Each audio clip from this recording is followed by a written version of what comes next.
Passiamo alla categoria junior con la prossima partenza alla sesta serie.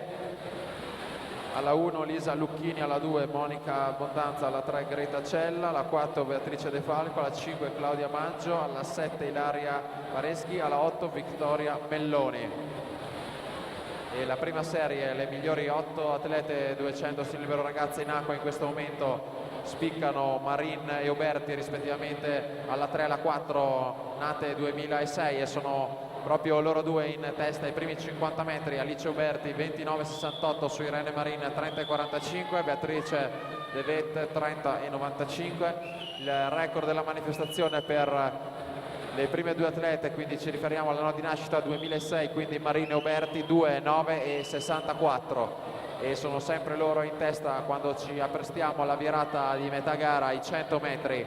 Uberti per il GAN Team Corsia 4 in testa 1,2,08, 32,46 su Alice Uberti Team Veneto 1,2,91, 32,46 Beatrice Davet terza, Nuoto WIS 2003 la sua società 33,99.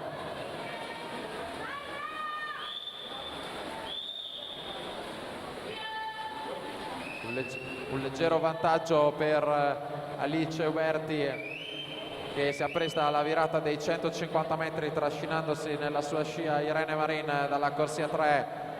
33,94 Irene Marin, 33,71 Alice Uberti, un secondo che separa le due atlete classe 2006. Sofia Lorenzoni è terza in questo momento, 34,66 dalla corsia 8.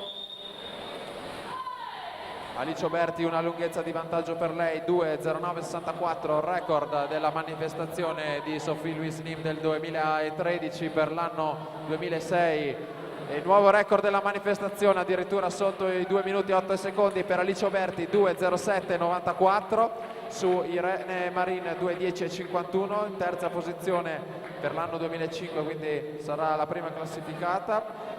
Sofia Lorenzoni 2,13,56. Questo per concludere i 200 stile libero ragazze alla partenza alla sesta serie junior.